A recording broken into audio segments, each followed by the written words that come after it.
Welcome to Introductions to Poetry in 3 Minutes, where I drop piping hot potatoes of knowledge about poetry to help you get into it. Very hot potato. But today I want to talk about concentration. So, some background. William Wordsworth was a 19th century English poet of the Romantic period. He said, "Poetry is the spontaneous overflow of powerful feeling.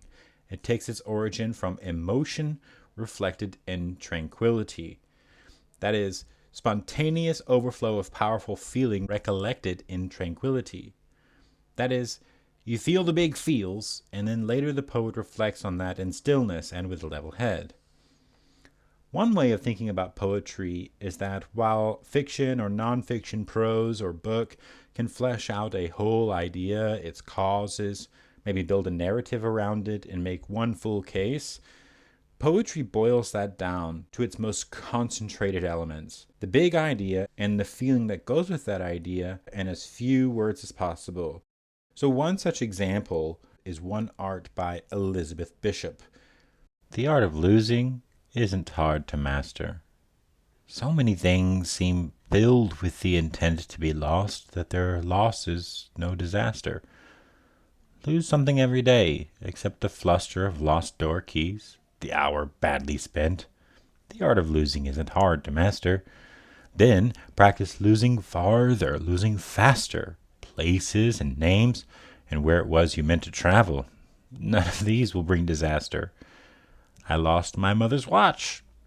And look, my last or next to last of 3 loved houses went. The art of losing isn't hard to master. I lost 2 cities, lovely ones and vaster, some realms I owned, 2 rivers, a continent. I missed them, but it wasn't a disaster. Even losing you, the joking voice, a gesture I love, I shan't have lied. It's evident the art of losing's not too hard to master, though it may look like, write it, like disaster.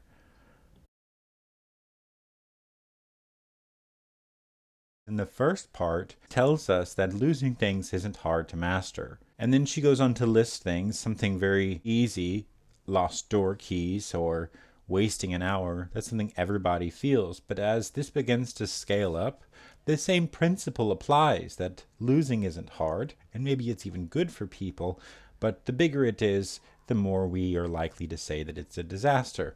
But she says it's exactly the same thing.